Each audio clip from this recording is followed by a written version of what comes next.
For a sport team to function, there are certain things that need to be done. For some teams, each of those tasks might be completed by a single person, the coach. But for other teams, the tasks might be shared by dozens, if not hundreds of people. But regardless of the size of the program and how many people share the duties, there are certain things that need to get done. So what are some of those things? I really didn't know when I started coaching. I was 21 years old the first time I ran a team as a head coach.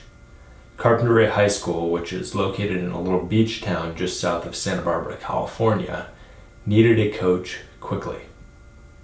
The previous coach resigned abruptly before the season, and they were willing to take a chance on a 21-year-old college student athlete who was barely older than the seniors on the team. I started my first head coaching position without a full understanding of what it means to be a coach. But I now realize that to be a complete coach, someone needs to teach, train, manage, mentor, and recruit. I actually had a fair amount of experience teaching the techniques and tactics of tennis and training young athletes to compete, but I was blissfully unaware of all the little things that needed to be done to manage a team throughout a season. Fortunately, I didn't have to go it alone. I had a very supportive athletic director and an absolutely fantastic athletic secretary who were there to help me with the management of the team, especially during my first season at the helm. They helped me understand what needed to be done, and they helped me do a few of these things as well. First, a coach needs to engage in strategic planning. A strategic plan starts with a broader vision, meaning the coach sees how things are now, and they see how they want things to be in the future. But it's not enough to just have a vision. A vision in and of itself isn't very helpful until a plan is developed to realize the vision. A vision without a plan is like a picture of a destination without a map or directions. You know where you want to end up, but you're not sure how to get there. Goal setting can be an effective tool in implementing a plan because goals include deadlines, and goals should be SMART: specific, measurable, attainable, realistic, and time-bound. Turning a vision into a plan and a plan into a series of goals and prioritizing these goals allows a coach to focus on what they need to focus on to allocate their most precious resource, time, most efficiently. At Carp High, my vision was actually pretty humble. I wanted to turn what, in years past, had essentially been a tennis-themed PE class into a competitive tennis team. I felt that it would be a better experience for the kids if they were able to train with goals in mind. And I felt like competition would provide a much richer opportunity for the kids to learn about themselves and about life. And I felt like being the coach of a competitive team sounded a lot more fun than babysitting a PE class. So, much to the surprise of some of the boys who signed up, I shared my vision with them and invited everyone to stay so long as they were on board with the idea that we were going to function as a team rather than a class. And that just showing up after school would no longer be considered adequate. Second, the coach or a surrogate of the coach needs to engage in logistical planning.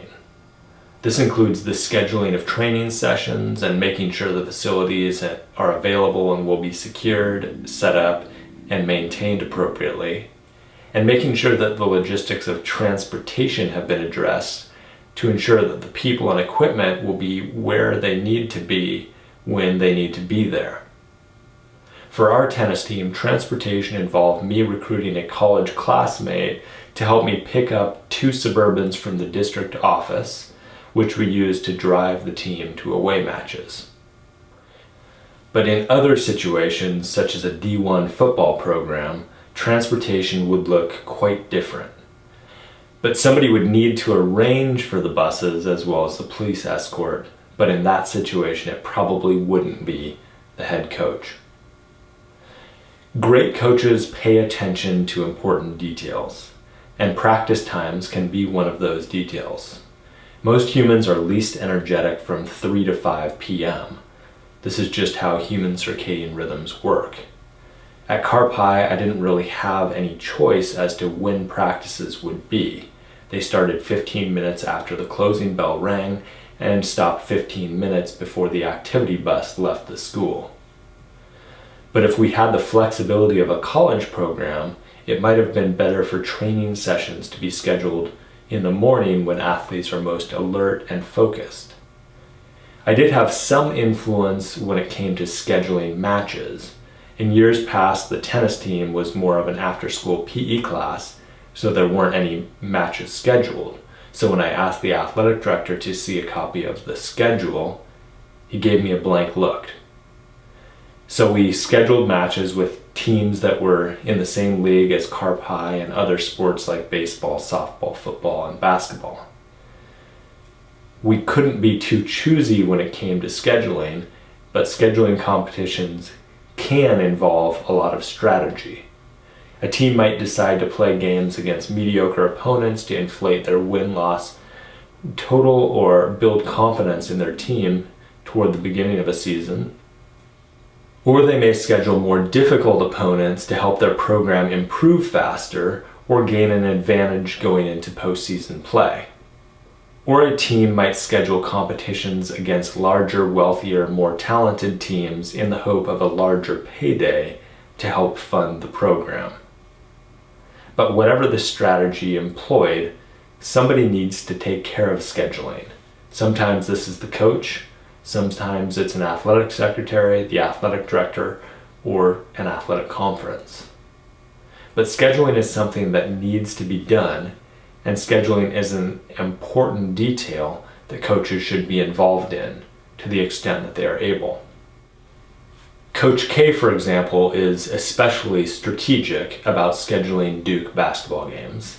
He tries to schedule several back-to-back games against top opponents during the regular season to prepare his players for the NCAA tournament, which is essentially a bunch of 4-team mini-tournaments, which require a team to play back-to-back games over a 3-day period. Third, coaches may need to establish and/or implement policies. Some coaches may come into a position with all sorts of policies that they have to enforce. State laws, college rules, and volumes of regulations handed down from a governing body like the NCAA. At Carpi, we had some rules provided by the CIF, or California Interscholastic Federation, but they were nothing compared to the NCAA. In Division I NCAA universities, compliance to NCAA rules is something that is managed by a compliance officer or a whole team of compliance officers whose full-time job is to make sure that their teams are obeying a massive set of continually changing rules. In addition to the rules that a coach inherits, a coach might be compelled to add their own policies. For example, John Wooden had a policy that his players needed to be clean-shaven at all times during the season. He also had a policy that his players could never use curse words. For John Wooden, these policies were a way to encourage discipline among his players, which he felt would serve them well on and off the basketball court, not just during their time at UCLA, but throughout their lives. By nature, I'm not a big fan of policies unless solid interpersonal relationships and common sense count as policies. So I only had 3 non-negotiables. Be early, do your best, and don't leave a match until your teammates have finished their sets. Fourth, coaches may be involved in the finances of a team, including managing the team budget and possibly fundraising. It used to be that college coaches followed a coach-teacher model, where they coached a team or two and taught a class or two as well. And this is still true for many high school coaches, but things are changing at the college level. Most coaches are full-time coaches except at smaller liberal arts colleges. Instead of a coach-teacher model, coaches are expected to be a coach-entrepreneur, raising money for their program so that instead of being an expense to the athletic department or the university, their program can be a revenue producer, or at least revenue neutral. For youth or high school coaches, fundraising may involve a car wash, a bake sale, or a raffle. At Carp High, I was expected to attend booster meetings and meet with local supporters. I enjoyed this, and being a college student, I especially appreciated the free food at booster meetings. But for college coaches, fundraising involves contact with boosters and potential sponsors and private donors, and making sure the players, especially the star players, schmooze with boosters at the hotel after each game. Nothing is more precious to a coach than his or her time, and for better or worse, sometimes coaches need to invest some of their time in relationships with people who might have money to give in exchange for feeling that they are part of the team. Now, one really important point about budget management. Many people assume that all coaches are continually under the proverbial microscope and they will be fired unless they consistently win. While this couldn't be more true for Alabama football and Kentucky basketball, it isn't always the case. In fact, losing games isn't really the unforgivable sin for most coaches. The unforgivable sin for most coaches is going over budget. And this is one of the reasons why when I've asked many coaches, what do you wish you knew when you started coaching? The first answer is sports psychology, but the second answer is accounting. So budgeting and accounting are critically important skills for coaches to acquire if they want to be head coaches. Understanding what budget items need to be included in their annual budget, allocating their resources in a way that is best for the team, and realistically predicting how much each budget item will cost while maintaining a bit of surplus for unexpected expenses or opportunities. Fifth, teams need stuff. So a coach either needs to be involved in procurement or needs to delegate procurement to someone else like an assistant coach, team manager, or athletic secretary. And when teams need equipment, supplies, and apparel, someone needs to actually go to the store or order things online for a team to function. I started coaching at Carp High when the internet was more or less a novelty. So my athletic secretary took care of our purchasing with a catalog and a landline. Except for uniforms. Having recently taken social psychology and learned about autonomy, I somehow got the idea that it would be wise to allow the girls' team to choose their own uniforms, which turned out to be black spandex volleyball shorts and white-ribbed tank tops with the school logo screen printed across the chest. When I saw them, I actually started to calculate how much they would have cost to figure out what I would have to reimburse the school and what percentage of my coaching stipend that would involve. But the athletic director interrupted my math and, riding by on his bike, said, "Uniforms look good. Can you make sure I get the invoice?" So the moral of the story is obviously this. When you get your first coaching job, make sure it's in a little beach community where people walk around in bikinis and board shorts. Sixth, many coaches are involved in the year-round talent development of their players and kids who will be their future players, like a high school coach who establishes an AAU feeder program. And coaches might be involved in finding summer camp activities for their players to attend. For my more committed players, I tried to help them and their parents find USTA tournaments to compete in over the summer. But what worked best was to bring the boys' team and the girls' team together and foster an after-school tennis community where kids would start to show up after school, even during the off-season. The reason this worked so well is it was co-ed in nature. It tapped into the adolescent excitement of being around people of the opposite sex before having a driver's license. Seventh, To effectively run a team, the coach needs to establish communication systems that work. This may include internal messaging to assistants, staff, players, and administrators to make sure everyone understands what they need to do, when they need to do it, and how it needs to be done. And most coaches have an arsenal of communication technologies available to them, smartphones with email and texting and Twitter and Facebook and so on. But coaches need to figure out a system that works quickly and reliably. Our system at Carp High was pretty old school by today's standards. If I needed to communicate some message to the players, and I could not wait to tell them at practice, I would either drive to the school or call the athletic secretary to see that my message was relayed to team members over the intercom during morning or afternoon announcements. In addition to announcements and memos, within team communication might also include publications of some sort. For example, Jim Tressel, the former football coach at Ohio State University, would publish a yearly edition of what he called the Winner's Manual, which he would distribute to each player at the beginning of each season. The Winner's Manual included pertinent information and ideas that Coach Tressel thought were important to the development of each of the young men that he coached, both on and off the field, in the form of prose, poetry, pictures, diagrams, and so on.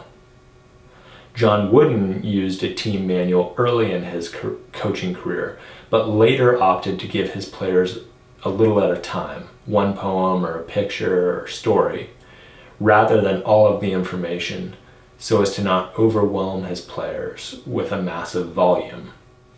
Eighth, and possibly most important, is management of recruiting. When we think of recruiting, we usually first think of college recruiting, where coaches seek the talents of high school players and try to convince them to attend their university and play for their team. For college coaches, it would be difficult to find anything that would have a bigger impact on the on-field success of a team than recruiting. John Wooden, as great as he was as a teacher, was under no illusion that he could regularly outscore opponents with mediocre players. And he joked that the key to outscoring opponents is to have better players than the other team. Some coaches have full ride scholarships to offer, others have nothing more than the promise of an education and being part of the team. At Carp High, I had to recruit within the school just to gather enough players to form a full team during the first season. And I was assisted by team members who were willing to recruit their friends. Ninth, marketing. In some way, most coaches are involved in marketing their team. For high-profile programs in so-called revenue-producing sports, the press coverage comes to them whether they like it or not. But for coaches in smaller programs or less high-profile sports, they may find it useful to take action to increase press coverage or to get more positive press coverage by working with members of the local media. In my coaching position at Carp High, I found that it was really helpful for our program to get more press coverage. My players were clearly excited when they saw their names or faces in the local paper, and the buzz from this little bit of coverage led to more students attending the matches.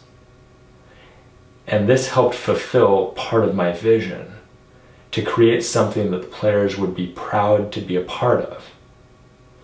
Nobody was proud to participate in the old PE class, but by the end of the first season as a team, the boys would wear their uniforms to school on match days, just like the football players would wear their uniforms each game day. Once we turned this corner, I never had to think about recruiting again.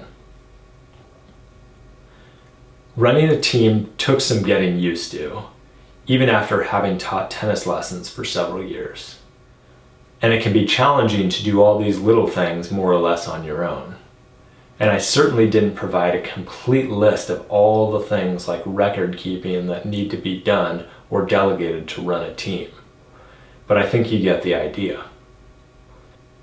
But I imagine it would be even more challenging to manage a program with all these little tasks delegated to a small army of people.